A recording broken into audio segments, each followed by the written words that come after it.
السلام علیکم۔ ہمارے چینل بیا اور مالا پر خوش آمدید۔ اگر آپ ہمارے اس چینل پر پہلی دفعہ آئے ہیں یا آپ نے ابھی تک سبسکرائب نہیں کیا تو بیا اور مالا کو سبسکرائب کرنا نہ بھولیے۔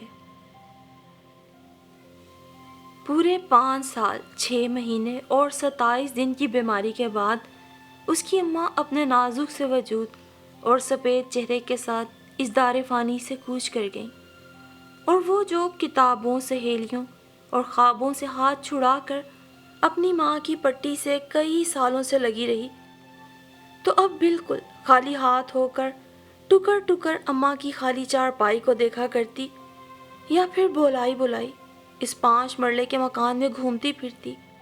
کیا ساری مصروفیات اماں کے ساتھ تھیں؟ وہ اکثر سوچتی۔ ابا بھی اب اس سے کوئی خاص کلام نہ کرتے، بس لگی بندھی باتیں۔ تم نے کھانا کھا لیا؟ میرے لیے 1 کپ چائے، صبح کے کپڑے تیار کر دینا، وغیرہ وغیرہ۔ لیکن وہ دیکھ رہی تھی ابا اب پہلے سے زیادہ مصروف رہنے لگے تھے۔ اب گھر دیر سے آتے، روزانہ شیو بناتے، جوتوں کو پالش کرتے، کپڑوں کی استری کا خیال رکھتے۔ شاید اماں کی بیماری نے انہیں خود پہ توجہ دینا بھلا دیا، اور پھر ایک دن کم گو ابا نے اس سے خاصی طویل گفتگو کی، جو شاید مشکل زیادہ تھی یا وہ کم عمر کہ اسے زیادہ سمجھ نہ آئی، بس ہوں ہاں کرتی رہی۔ ایک اکلوتی بیٹی ہو تم میری، نہ کوئی بہن نہ بھائی، کل کلاں مجھے کچھ ہو گیا تو سویرا بیٹا تمہارا مہکا سمجھو ختم، کوئی بھائی ہوتا تمہارا تو۔ ابا کی ٹھنڈی آہوں، مایوسی اور نا امیدی سے متاثر ہو کر سویرا ٹپا ٹپ آنسو بہانے لگی تھی۔ مت رو میری بیٹی، مت رو، اللہ بہتر سبب بنائے گا۔ ابا نے اس کا سر تھپکا، اور اللہ نے جو سبب بنایا وہ بنا سنورا، ہنستا کھلکھلاتا اگلے روز ہی ان کے آنگن میں موجود تھا، اور تب اسے گزشتہ روز ابا کی کہی گئی سب باتوں کی سمجھ آ گئی۔ وہ چھت پر سے سوکھے کپڑوں کا ڈھیر لیے اتر رہی تھی جب ابا زرد رنگ کے شوق سے لباس میں سجی سنوری عورت کے ساتھ گھر میں داخل ہوئے۔ بیٹا، یہ تمہاری نئی ماں ہے۔ ہاں، رشتہ تو ماں کا ہی بنتا ہے، لیکن تم مجھے آپا ہی کہہ لینا، عمر میں تو مجھ سے چند سال ہی چھوٹی لگتی ہے یہ۔ آپا نے فوراً عمروں کا تعین کیا تو ابا کھلکھلا کے ہنس دیے، خلاف عادت۔ آؤ میں تمہیں گھر دکھاتا ہوں۔ ابا ایک نئے جوش و جذبے سے اس کی نئی اماں عرف آپا کو گھر کا کونا کونا دکھانے لگے تھے۔ اپنے کمرے میں آ کے اس نے کپڑوں کا ڈھیر بیڈ پہ الٹایا، اور پھر بیڈ پہ گر کے لمبے لمبے سانس لینے لگی۔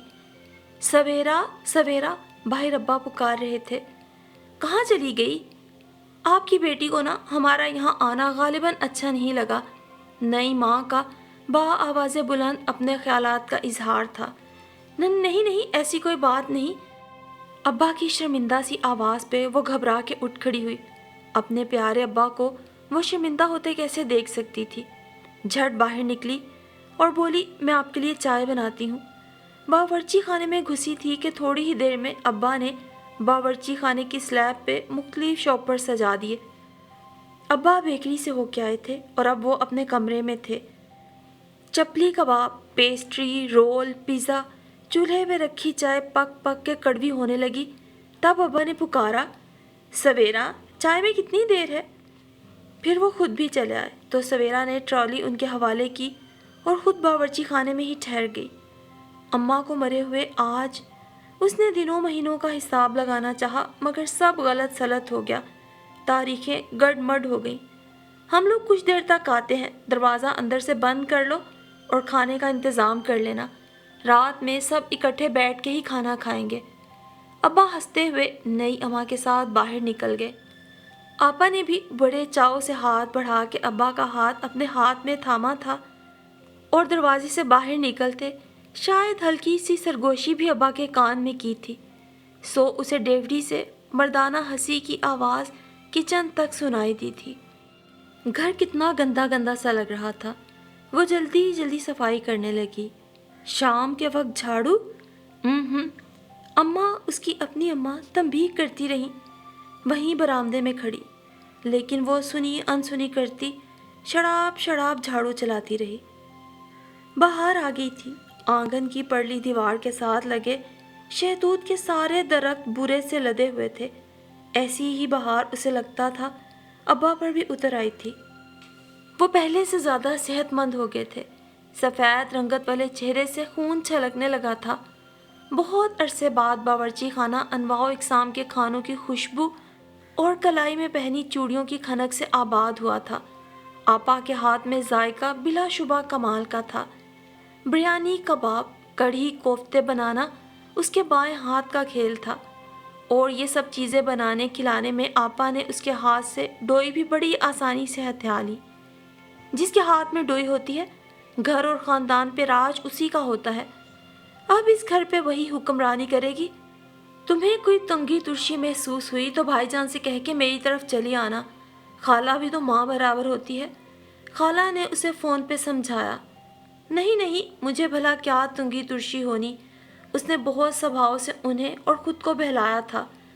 سب کچھ اسی کا تو ہے۔ وہ دن میں کئی بار خود کو تسلی دیتی، جب آپا اسے کھانا خود نکال کر دیتی، جب باورچی خانے کی بیشتر کیبنٹس کو تالا لگا دیتی، جب ماچس، برتن دھونے کا صابن، سرف، شیمپو اور چینی جلد ختم ہونے پہ اس سے استفسار کرتی، جب چائے بنانے کی پتیلی میں دودھ خود ڈال کر دیتی، تب بھی وہ یہی سوچتی، سب کچھ اسی کا تو ہے۔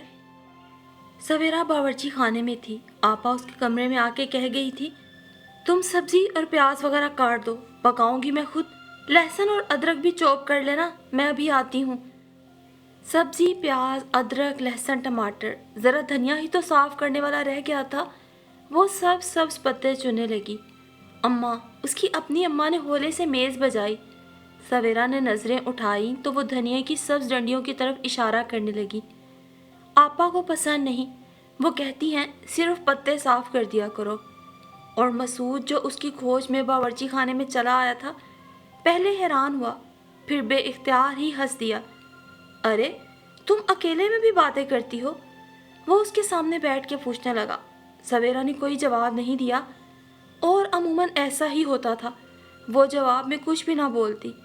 صرف مسعود بولتا اور سویرا کو وہ لڑکا بڑا عجیب لگتا تھا جو ہر چھوٹی سے چھوٹی بات پہ کہکہا لگاتا تھا، اسے گہری نظروں سے دیکھتا۔ وہ آپا کا کزن تھا جو اس کے آنے پر یوں ہی ادھر ادھر کھسک جایا کرتی تھی، کبھی کمرے میں گھس جاتی، کبھی پڑوسن کا حال دریافت کرنے نکل جاتی، اور وہ بھی ایسی ہی ایک تنہا سی شام تھی جب مسعود آیا اور آپا کسی کام سے چھت پہ چلی گئی۔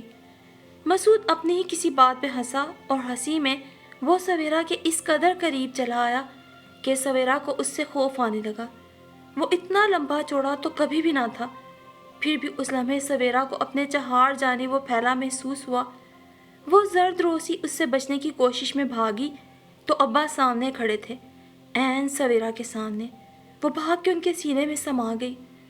ابا اسے بازوؤں میں بھینچے مسعود کو خون خوار نظروں سے گھورتے رہے، یہاں تک کہ وہ لمبے لمبے ڈگ بھرتا گھر کے بیرونی دروازے کو پار کر گیا، اور سویرا مرے مرے قدم اٹھاتی اپنے کمرے میں آ گئی۔ اس رات اس نے پہلی بار ابا کے کمرے سے ہنسنے اور باتیں کرنے کے سوا کچھ اور آوازوں کو سنا۔ یہ ابا کے دھاڑنے کی آواز تھی اور آپا کی سسکیوں کی، اور اس نے رات کی تاریکی میں دو ناموں کو بار بار سنا، مسعود اور سویرا۔ سویرا اپنے بخار زدہ کانپتے جسم پہ کمبل لپیٹے کانوں پہ ہتھیلیاں جمائے لیٹی تو پھر اگلے کئی روز تک اٹھ نہ سکی تھی۔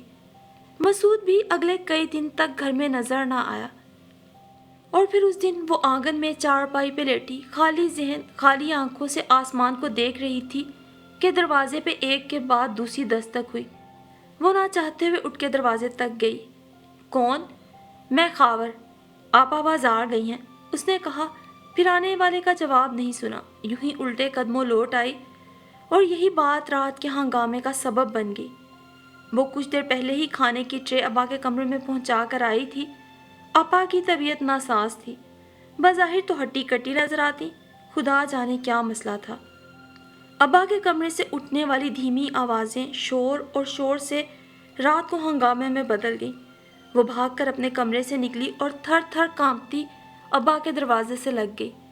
میرا ماں جایا تھا وہ، جسے آپ کی بیٹی نے دروازے سے ہی الٹے پاؤں لوٹا دیا۔ کیا ہوں میں اس گھر میں؟ کیا حیثیت ہے میری؟ اپنی بیٹی کے کرتوت چھپانے کو مسعود کا داخلہ بند کیا پہلے، اب خاور کو دروازے سے اس نے اندر ہی نہیں آنے دیا۔ میرا سارا میکا یوں ہی چھڑوا دو گے تم؟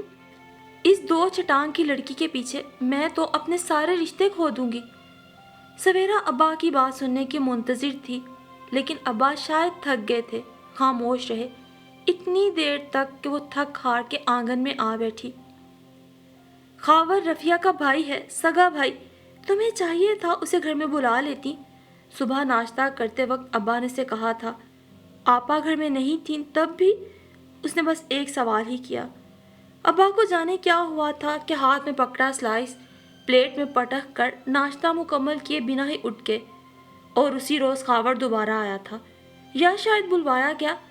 آپا نے دروازہ کھولا، فل پروٹوکول دیا، چائے سویرا سے بنوائی، پیش بھی اسی نے کی، اور پھر اپنے کاموں میں لگ گئی۔ خاور سارا دن وہاں رہا اور پھر شام کو ابا کے آنے سے پہلے ہی چلا گیا۔ سارے دن میں یہ پہلا لمحہ تھا جب سویرا نے کھل کے سانس لی، اور پھر خاور اکثر ہی آنے لگا تھا، کبھی آپا کو پھل دینے، کبھی دوائیاں پہنچانے، کبھی اس کا بلڈ پریشر چیک کرنے۔ ایک روز اسے بھی آفر کر دی، آؤ سویرا تمہارا بھی بلڈ پریشر چیک کر دوں۔ وہ جو آپا کو پانی کا گلاس دینے کو آئی تھی گھبرا کے پلٹ گئی۔ آپا نے کھلکھلا کے کہکا لگایا۔ وہ خود جوں کا توں سنجیدہ بیٹھا رہا۔ وہ ایسا ہی تھا، مسعود کی طرح بار بار کہکے نہیں لگاتا تھا، بس دھیمے سے مسکراتا۔ بس اس کی آنکھیں، سرخ ڈوروں والی زرد سی آنکھیں، سویرا کو بہت بری لگتی تھی۔ وہ جو بھی کام کرتی، جس زاویے سے بھی اٹھتی بیٹھتی، 2 آنکھیں اس کے آر پار ہوتی رہتی۔ اس روز بھی خالہ کا فون آیا تو بے وجہ ادھر ادھر کی باتوں میں بتانے لگی، آپا کو جانے کیا ہو گیا ہے، روز بروز یوں تو موٹی ہو رہی ہیں، مگر کہتی ہیں میں بہت بیمار ہوں۔ لو بنو، تم سا بھی کوئی معصوم ہوگا، تمہارے باپ کا نیا بچہ پیدا کرنے والی ہے وہ۔ میری مانو تو یہاں آ جاؤ میرے پاس، اسے تو بچے کا بہانہ مل جائے گا، تمہیں خوب ہی رگڑا لگائے گی۔ خالہ کے 4 بیٹے تھے اور وہ اسے بہو بنانے کی خواہش مند تھی، لیکن ابا کہتے تھے تمہاری خالہ بے حد لالچی اور حریص عورت ہے، پہلے تمہارے ساتھ ڈھیروں جہیز آئے گی، بعد میں جائیداد بٹورنے کے منصوبے بنانے لگے گی۔ اور میں بھی کتنی نادان ہوں، خالہ کہیں تو وہ سچی لگتی ہیں، ابا کی سنوں تو وہ بھی درست۔ پتہ نہیں لوگوں کی پہچان کیسے کرتے ہیں۔ تم جو ہوتے تو زندگی ہم سے تلخ لہجے میں بات کیوں کرتی۔ زرد روسی شام تھی، وہ قیاری کے قریب بیٹھی چاول چن رہی تھی۔ پلٹ کر دیکھا، خاور تھا، یوں بیٹھا تھا جیسے بہت فرصت ہو، سر کرسی کی پشت سے ٹکا رکھا تھا، دائیں ہاتھ میں سگریٹ سلگ رہا تھا، پاؤں سلیپر سے آزاد سامنے میز پہ ٹکا رکھے تھے۔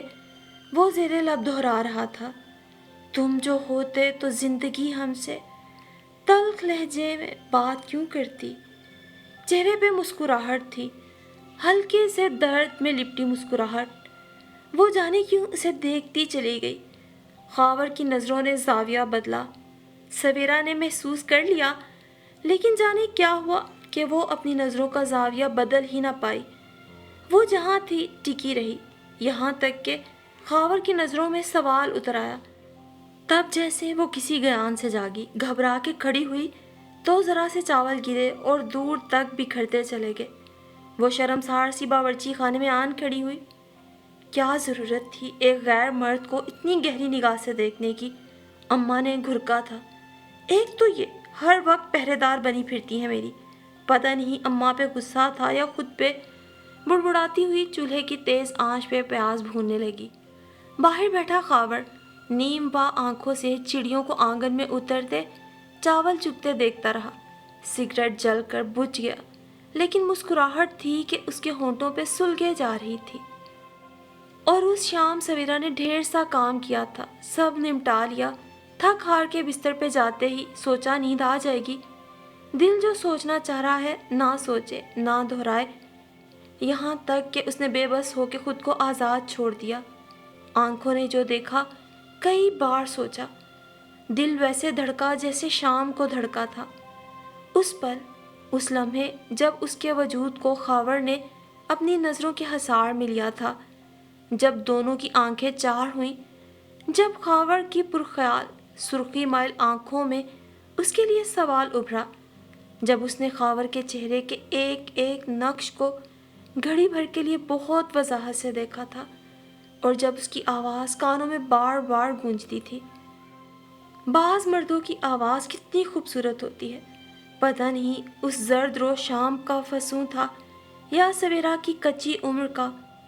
اس رات بہرحال اس نے خاور کو بارہا سوچا تھا، اور پھر اس نے خاور سے بھاگنا چھوڑ دیا۔ اس کا دیکھنا بھی اب اسے برا نہ لگتا، بس گھبراتی شرماتی تھی۔ اس روز آپا کے کہنے پہ خاور کے لیے چائے بنا کر لائی تو خاور نے ہاتھ میں پکڑا سگریٹ ایک لمبا کش لینے کے لیے ایش ٹرے میں مسلتے ہوئے اسے پکارا، سویرا۔ وہ چونک کر مڑی، آؤ تمہارا ہاتھ دیکھوں۔ آپ کو دیکھنا آتا ہے؟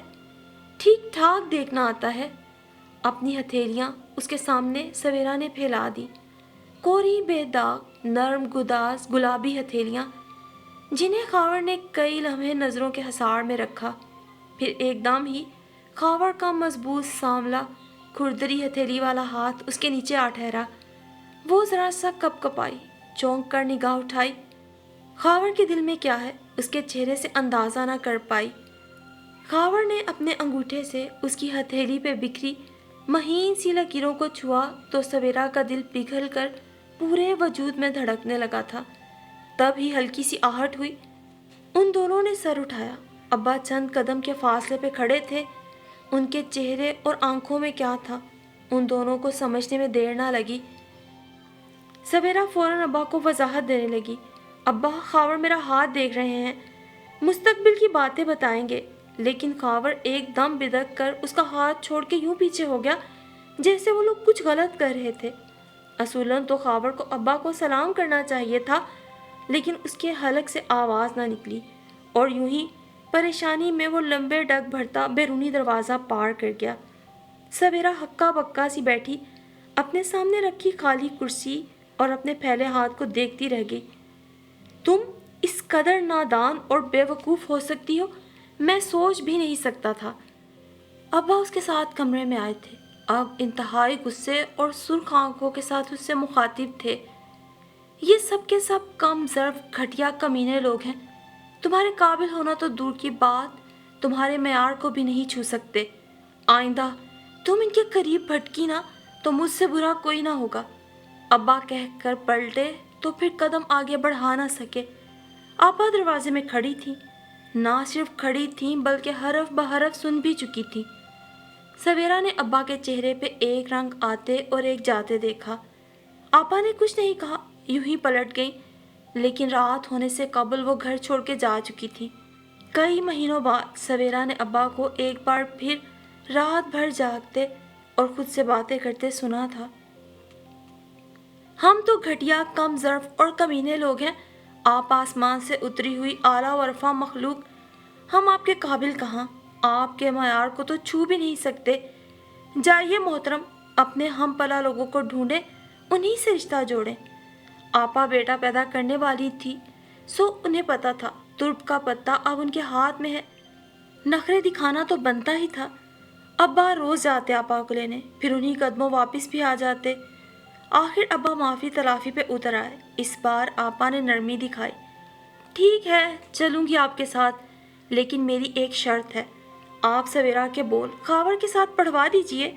دیکھیے میاں، ہمارے درمیان جب بھی جھگڑا ہوا نا، اسی سویرا کی وجہ سے، جب تک وہ اس گھر میں ہے مسئلے مسائل نکلتے رہیں گے۔ یوں بھی سویرا خاور سے محبت کرتی ہے، خاور بھی تو اسے نگاہوں سے اوجھل ہی نہیں ہونے دیتا۔ آپا کے چہرے پہ بڑی خوبصورت مسکراہٹ تھی۔ ابا چپ چاپ اٹھ کے چلے آئے۔ جب سے آپا کے یہاں سے ہو کے آئے تھے یوں ہی چپ چاپ ایک ہی زاویے پہ بیٹھے تھے۔ وہ کب کی انہیں چائے کا کپ تھما آئی تھی، جو ٹھنڈا ہو گیا اس پہ بالائی کی تہ جم گئی۔ کون سی سوچ ہے جو ختم ہونے میں نہیں آ رہی؟ وہ فکر مند سی آگے بڑھ آئی۔ ابا آہٹ پہ چونکے، پھر سیدھے ہو کے بیٹھے، ٹانگیں سمیٹ کر گویا اسے بیٹھنے کا اشارہ دیا۔ وہ چپ چاپ بیٹھی انہیں دیکھے گئی۔ آپ نے چائے نہیں پی ابا؟ دیر بعد وہ ان سے مخاطب ہوئی۔ ابا نے طویل سانس لے کر اس کی طرف دیکھا۔ وہ بولے تو گویا یوں، یہ بہت عجیب سا خاندان ہے، عورتیں گھر کا خرچ چلاتی ہیں، مرد گھروں میں ہاتھ پہ ہاتھ رکھ کے مفت کی روٹیاں توڑتے ہیں۔ میری مجبوری تھی، میں پھنس گیا۔ اس عمر میں کوئی مناسب رشتہ مل جانا کوئی ایسی آسان بات نہیں تھی، لیکن تمہارا رشتہ اس خاندان سے جوڑنا، انہوں نے قطعی انداز میں سر جھٹکا۔ سوال ہی پیدا نہیں ہوتا۔ تمہارے سامنے کوئی مجبوری نہیں کہ تم اپنے سے دگنی عمر کے مرد کو اپنے لیے منتخب کرو۔ ابا پھر خاموش ہو گئے۔ اس کا دل چاہا کہتے، میں نے کب کسی کو منتخب کیا، لیکن وہی کم ہمتی، کم حوصلگی ہونٹوں پہ آئی بات بھی نہ کہہ پائی۔ تم ایسا کرو، اپنا سامان باندھ لو۔ ہیں؟ بلکہ سامان کیا، ایک بیگ میں چند جوڑے رکھ لو۔ میں چاہتا ہوں تم ان لوگوں کے سائے سے بھی دور رہو۔ رفیہ کو میں لائن پہ لے آؤں گا، اس کے نام نہاد رشتہ داروں سے بھی جان چھڑا لوں گا، بس ذرا بچہ پیدا ہو جائے۔ بچہ باندھ لیتا ہے عورت کو، اور پھر بیٹا ہو تو ماں کو ہلنے بھی نہیں دیتا۔ ابا اس سے کہتے کہتے خود سے کہنے لگے تو وہ اٹھ کر اپنے کمرے میں آ گئی۔ چند جوڑے کیوں رکھ لوں؟ کیا کسی دارالامان، کسی گرلز ہاسٹل یا عیدی ہوم جانا ہے مجھے؟ آنسو ٹپا ٹپ بہنے لگے۔ اماں کے مرنے کے بعد وہ پہلی بار یوں بے بس ہو کے روئی تھی۔ جو ابھی اس دنیا میں آیا نہیں، اس کے لیے اتنی چاہت، اور مجھے گھر سے نکال رہے ہیں۔ کیا ضرورت تھی اماں آپ کو اتنی جلدی مرنے کی؟ میرا خیال بھی نہ کیا۔ اب دیکھ لیں۔ یوں ہی سسکتے بھلکتے رات گزر گئی۔ صبح گھڑی بھر کے لیے آنکھ لگ گئی کہ ابا سر پہ آ کھڑے ہوئے۔ بیگ کھلا پڑا تھا، ایک دم خالی۔ اوفو، کہا بھی تھا بیگ پیک کر لینا، گاڑی نکل جائے گی اب، چلو اٹھو۔ اجلت میں ابا نے اس کے کچھ کپڑے بیگ میں بھرے۔ اسے تو اتنا بھی وقت نہ ملا کہ نظر بھر کے گھر دیکھ سکتی، کوئی یاد سمیٹتی، کوئی احساس نہ چرایا۔ یوں ہی نکل آئی خالی ہاتھ۔ اماں بھی دروازے کی چوکھٹ پہ بیٹھی تھی، شاید وہی رہ گئی۔ اس نے آس پاس نظر دوڑائی، اونگتے جاگتے مسافروں میں وہ کہیں دکھائی نہ دی۔ اس نے تھک کر سر کھڑکی سے ٹکا دیا۔ اس کے برابر بیٹھے ابا اس سے الگ تھلگ خاموش بت بنے بیٹھے تھے۔ اور پھر جس شہر میں وہ آئے، وہاں بہت سے خوبصورت بنگلوں کی ایک طویل قطار تھی، جن میں سے ایک بنگلے میں ابا اسے لے کے داخل ہوئے۔ یہاں کل رات غالباً خوب ہی بارش ہوئی تھی۔ باہر سے نظر آنے والا خوبصورت بنگلہ اپنے اندر ایک جنگل چھپائے بیٹھا تھا۔ یہ لمبی لمبی خردرو جنگلی بیلیں، درختوں پودوں کی بے ترتیب بڑھی ہوئی شاخیں۔ ایک خاتون اپنے سر پہ کھڑے ملازم پہ گرج برس رہی تھی۔ 6 سالوں سے ہر خوشی غمی، شادی بیاہ موت پر تم لوگوں کا خیال رکھا، مہینہ ختم ہونے سے پہلے پیسے ٹرانسفر کیے، اور تم لوگوں نے یہ حال کر رکھا ہے میرے گھر کا۔ وہ چلا رہی تھی۔ ملازم مؤدب سن رہے تھے۔ ہر چیز کا خیال رکھا ہے میڈم جی، صرف مالی چھٹی پہ تھا اسی لیے۔ ابا ایک طرف کھڑے خاموشی سے ان کے فارغ ہونے کا انتظار کر رہے تھے۔ سویرا بنگلے کا جائزہ لینے لگی۔ ارے تم! ان خاتون کی حیرت بھری آواز پہ وہ چونک کر مڑی۔ آؤ آؤ اندر آؤ۔ وہ بے حد حیرت سے بے اختیار ہی ان لوگوں کو اندر تک لے آئیں، ایک دم سے پلٹی اور کسی دروازے سے اندر غائب ہو گئی۔ ملازم بھی تتر بتر ہو گئے۔ ابا چند لمحے وہیں کھڑے اپنے ہاتھ مسلتے رہے، پھر ہولے سے کھنکھارتے ہوئے کمرے میں چلے گئے۔ 6 گھنٹوں کے طویل سفر نے اسے تھکا دیا تھا، ذہن کچھ سوچنے سے قاصر تھا۔ وہ وہیں برآمدے میں پڑی کرسی پہ سر گرائے لون نما جنگل میں پھدکتی گلہریوں اور اڑتی ہوئی تتلیوں کو دیکھتی رہی۔ ابا اندر جا کر کہاں غائب ہو گئے؟ اس نے بمشکل اپنے وجود کو کرسی سے اٹھایا۔ اندرونی دروازے سے پہلے ہی اس نے سن لیا۔ تو شادی کر لی تم نے؟ خاتون پوچھ رہی تھی۔ مجبوری بن گئی تھی، ابا کا جواب۔ سویرا نے ذرا سا دروازہ کھول کر جھری سے اندر جھانکا۔ ابا سر جھکائے بیٹھے تھے۔ وہ خاتون بڑے مغرور سے انداز میں انہیں دیکھ رہی تھی۔ مرد بہت جلد مجبور ہو جاتا ہے۔ ابا کچھ نہ بولے۔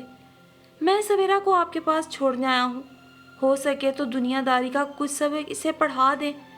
صاف سلیٹ کی مانند ہے، سیکھنے کی عمر آئی تو اسما بستر سے جا لگی۔ نئی ماں کو دنیا داری کا سبق نہیں آتا، وہ پڑھا دیتی۔ خاتون کا کرو فر۔ سویرا کا دل چڑیا کے بچے کی مانند سہم گیا۔ وہ تو ضرورت سے زیادہ پڑھی ہوئی ہے۔ ابا تعویلیں گھڑ رہے تھے۔ وہ پلٹی اور دوبارہ سے کرسی پہ ڈھہ گئی۔ یہ عنایہ خاتون ہے، میری سگی پھوپھی کی بیٹی ہے، بڑے سالوں بعد انگلینڈ سے واپس آئی ہے مستقل قیام کے لیے، تمہارا خیال رکھیں گی۔ ٹھنڈی ٹھار برف گرنے لگی تھی اس کے وجود پہ جب ابا باہر آ کر اس کے پاس پل بھر کو رکے تھے اور اسے سب وضاحت دی تھی۔ میں یہاں رہوں گی ابا۔ ابا نے اس کے سر پہ ہاتھ رکھا۔ کب تک؟ جیسے بچہ پوچھتا ہے اسکول کے اندر قدم رکھتے ہی کہ چھٹی کب ہوگی۔ ابا نے بے اختیار اسے سینے سے لگایا، ماتھے پہ چوما۔ میں تم سے رابطے میں رہوں گا، فون کرتا رہوں گا، خود بھی آؤں گا۔ عنایہ خاتون باہر آ گئی تھی۔ چلتا ہوں اب۔ ابا ان دونوں کو چھوڑ کے لمبے لمبے ڈگ بھرتے بیرونی گیٹ سے نکل گئے۔ سویرا نے اپنے کپ کپاتے بدن کو کمزور پڑتے دیکھا تو کرسی کا سہارا لے کے بیٹھ گئی۔ عنایہ خاتون نے ایک نظر اسے دیکھا اور پھر تیز تیز قدموں سے چلتی اندر چلی گئی۔ پتہ نہیں وہ کتنی دیر تک اونگتی رہی۔ آنکھ کھلی تو ملازمہ اس کے سر پہ کھڑی تھی۔ عنایہ خاتون بلا رہی ہیں، کھانا تیار ہے، کھا لیجئے۔ سویرا چپ چاپ ملازمہ کی رہنمائی میں پہلے واش روم اور پھر کھانے کی میز تک جا پہنچی۔ روٹی، سالن، چاول اور کباب۔ میرے دسترخوان پہ ایک وقت میں ایک ہی ڈش بنتی ہے۔ تمہارا پہلا کھانا تھا آج، اس لیے کچھ اہتمام کر لیا۔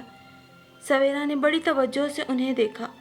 ان کے لہجے سے کچھ اندازہ نہیں ہو رہا تھا کس ٹون میں بات کر رہی ہیں۔ تبھی ملازمہ رائتا اور سلاد بھی رکھ گئی۔ کھانا کھانے کے دوران سویرا نے محسوس کیا جیسے عنایہ خاتون بڑے دھیان سے اسے دیکھ رہی تھی۔ اپنی پلیٹ میں چاول ڈالتے اس کے ہاتھ کپ کپانے لگے۔ تبھی اس نے نظر اٹھا کر عنایہ خاتون کی طرف دیکھا۔ وہ واقعی نظریں گاڑے بیٹھی تھی اس پہ۔ قد باپ کا لیا ہے تم نے، رنگ و روپ ماں کا۔ اچھی بھلی خاتون تھی وہ، ایک آدھ بار ملی تھی میں ان سے۔ اور اس کے بعد ایک لمبی سرد آہ۔ کھانے کے بعد عنایہ خاتون کسی سے فون پہ مصروف ہو گئی۔ سویرا بھی وہیں صوفے پہ ٹک کے بیٹھ گئی اور بہت غور سے ٹھوڑی تلے بازو ٹکا کر وہ عنایہ خاتون کا جائزہ لینے لگی۔ وہ بلا کی خوبصورت تھی، بے انتہا خوبصورت۔ لمبا سا قد، بے حد سے ڈول جسم، ہاتھ پاؤں نازک، چہرے کے نقوش متناسب اور جاذب نظر، بال بھورے رنگ میں رنگے ہوئے، سب ٹھیک تھا۔